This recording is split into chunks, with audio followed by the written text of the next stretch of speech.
ஓம் முருகா போற்றி போற்றி. என் அன்பு குழந்தையே, இன்று வெள்ளிக்கிழமை சஷ்டியில் உன்னிடம் ஓர் உண்மையை சொல்வதற்காக உன் திருச்செந்தூர் முருகன் தவித்துக் கொண்டிருக்கிறேன். இப்போது சட்டென கேட்டுவிடு தங்கமே.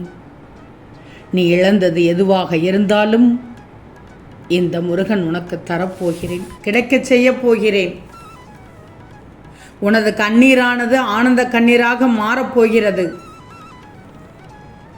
கலங்கக்கூடாது. எதையும் இந்த முருகனால் செய்ய முடியாது என்று மட்டும் சொல்லிவிடாதே. நம்பிக்கையோடு இரு, நான் இருக்கிறேன் உனக்கு. உனக்கு எது தேவையோ அதை தேடி சென்று கொண்டே இரு. உனக்கானதை நான் கிடைக்கச் செய்வேன். பின்னென்ன தங்கமே, இனி உன் வாழ்க்கையில் புது விடியல் ஆரம்பமாக போகிறது.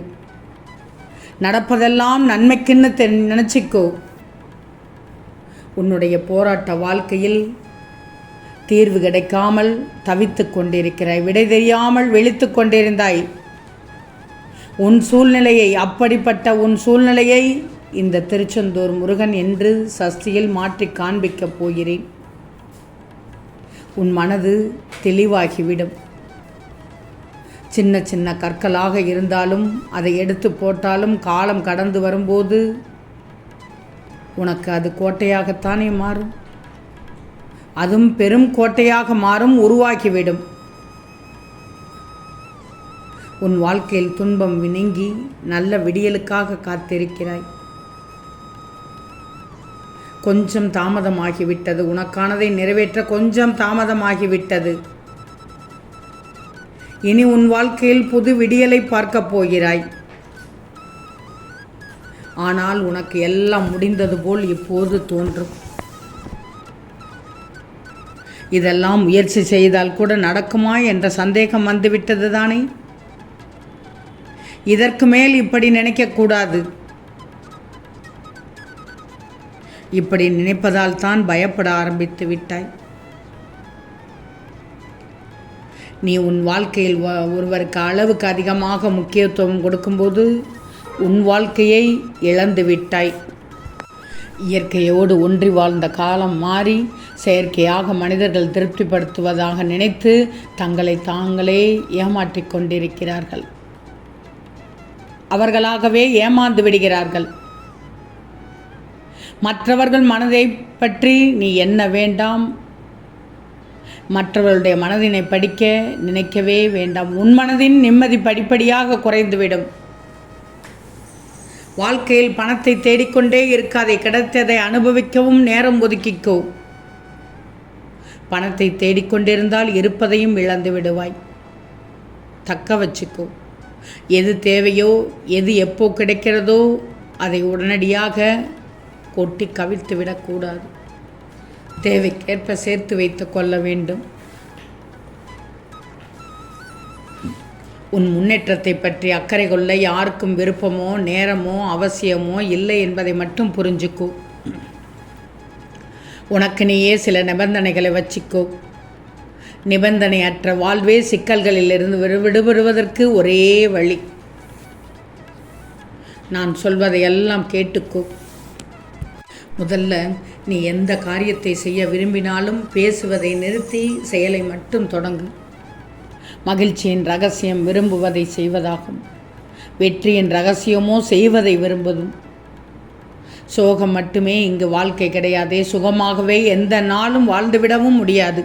சிமிட்டும் இமைகள் ஒரு நொடி இருட்டினால் தானே உன்னால் பல நொடிகள் வெளிச்சத்தில் வாழ முடியும். அதனால் உன் வெற்றியின் ரகசியம் உன்னுடைய தினசரி செயல்பாட்டின் மூலமே நிர்ணயிக்கப்படுகிறது. இதை நினைவில் வச்சு நீ முயற்சி செய்தால்தான் அடுத்த கட்டத்திற்கு நீ நகல முடியும். வாழ்க்கையில் நீ தோற்றுவிட்டால் நீ அங்கே நின்று உன் தோல்விக்கான காரணத்தை விளக்கி கொண்டிருக்காது. எந்த சிக்கலுமே உன்னை சிதைப்பதற்காக வந்த அல்ல. எங்கும் நம்பிக்கை வைக்கணும், எதிலும் நீ நம்பிக்கை வைக்கணும். நான் சொல்வது புரிகிறதா? ஒரு மனுஷனோ வாழ்க்கை என்னும் கடலில், உடல் என்னும் கப்பலில் பல கஷ்டங்களை கடந்து பயணம் செய்ய வேண்டுமென்றால் அதற்கும் வேண்டும் உன் நம்பிக்கை, அதுவும் தன்னம்பிக்கை. சோம்பேறியாக இருக்காதே, உன் லட்சியத்தை அழித்துவிடும். கோபப்படாதே, உன்னுடைய அறிவுடைமையை அழித்துவிடும்.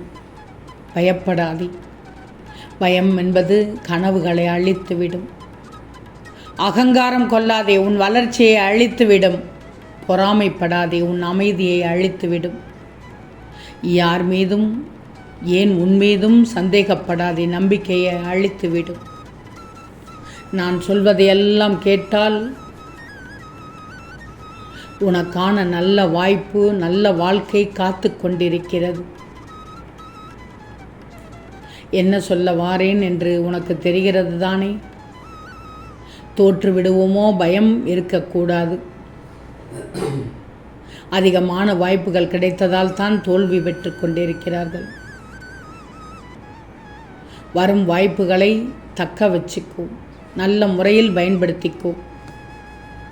உறுதியான மனமும் வேண்டும், அதே நேரத்தில் நிலையான மனமும் இருக்க வேண்டும். இல்லையென்றால் இது போன்ற மனம் சார்ந்த பிரச்சனைகள் உருவாக ஏதுவாகிவிடும். அதுக்கே காரணகர்த்தாவாக நீ இருந்து விடக்கூடாது.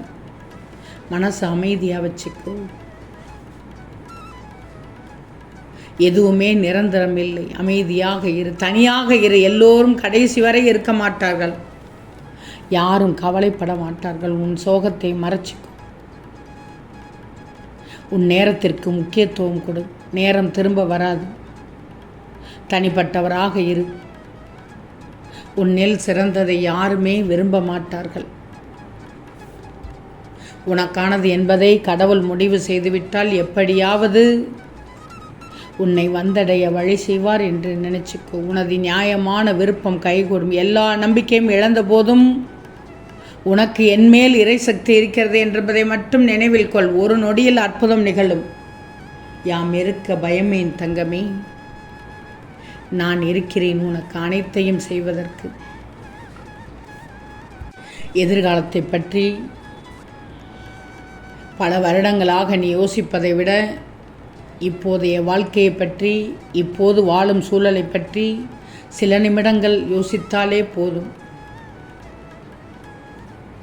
நன்றாக எழுந்து நடப்பதற்கு முன் ஒவ்வொரு குழந்தையும் எழுந்திருப்பதைப் போல நீ அடைந்த தோல்விகள் அனைத்தும் உன் வெற்றியின் படிக்கட்டுகள் தான். தோல்வியை கண்டு ஏமாற்றமோ மனத்தளர்ச்சியோ கூடாது. நீ அதிர்ஷ்டம் என்பது என்ன நினைத்தாய்? வெற்றி என்பது கூட அதிர்ஷ்டம் கிடையாது. அதிர்ஷ்டத்தால் யாருக்கும் வெற்றி என்பது கிடைப்பதே இல்லை. உன்னை நேசி, உன் திறமையை நேசி, உன் லட்சியத்தை நேசி, உன் எண்ணத்தை நேர்மறையாக்கு. நிச்சயம் இந்த வாழ்க்கை என்னும் போர்க்களத்திலிருந்து வெற்றி பெற்று விடுவாய். ஓம் முருகா போற்றி போற்றி.